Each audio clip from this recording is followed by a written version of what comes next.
Caloroga Shark Media. Hi there, I'm Johnny Mac with 5 good news stories. Recently, it was International Skinny Dip Day. Now, it might sound like, just a goofy thing to do, but organizers say it's about raising money for a serious cause while promoting body positivity. Officially recognized by the American Association for Nude Recreation, the annual event has been raising money for the Fistula Foundation since 2019. That foundation helps women in Africa and Asia who suffer from obstetric fistulas and severe childbirth injuries. Following this year's event on Skinny Dip Day, they have raised more than $60,000 overall, enough to fund surgery for approximately 96 women. The slogan is "Dipping on a Mission." One of the largest gatherings took place at Blind Creek Nude Beach in Fort Pierce, Florida, where 571 people participated.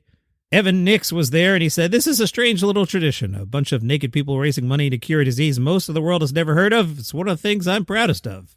In Rhode Island, employees at Centerville Bank received a gift from the employer, $100 gas gift cards to help offset rising fuel prices. But here's the twist. Instead of using the cards themselves, many of the employees decided to donate them to Meals on Wheels. Josh is the bank's chief human resources officer, and Josh said, "We like to do unique things to help people when it matters most and when they're feeling pressure from the rising costs around us. Our employees are the ones who take care of our customers, and we have to do what we can to take care of them to make sure we're retaining the best employees around."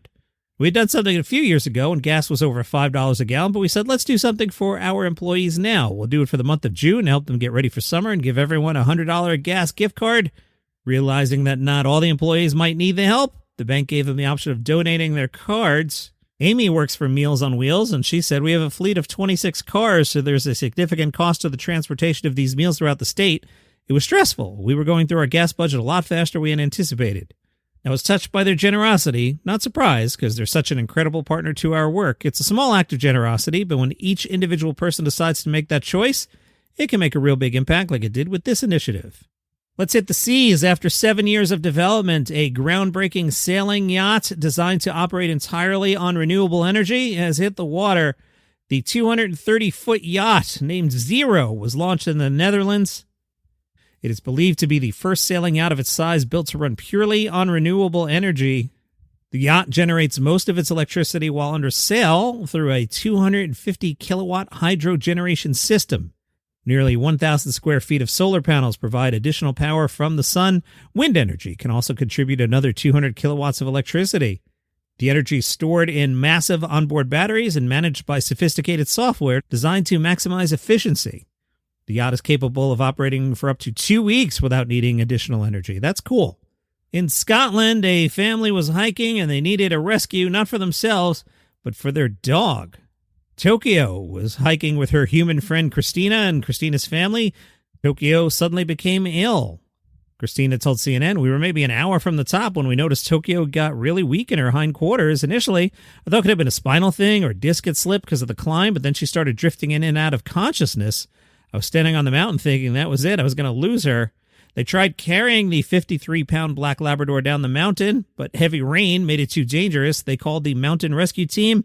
Those guys had volunteers already nearby responding to another emergency. They placed Tokyo on a stretcher and carried her safely off the mountain. What did the vets find?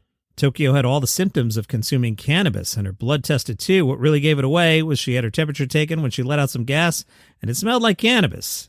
Vets believe Tokyo probably ate a little cannabis edible that had been dropped on the hiking trail. Be careful if you're out there golfing. In British Columbia, a player was out playing golf and he had his clubs stolen by a bear. This happened at the Golden Eagle Golf Club. It was captured on video. The footage shows a bear grabbing a golf bag off the back of a golf cart and dragging it across the course toward a wooded area where a second bear appeared to be waiting for the golf clubs. They tried pleading with the bear. One guy said, "Those are my clubs, man." The bear didn't answer. Another person said, "Put them back." And the bear did not answer.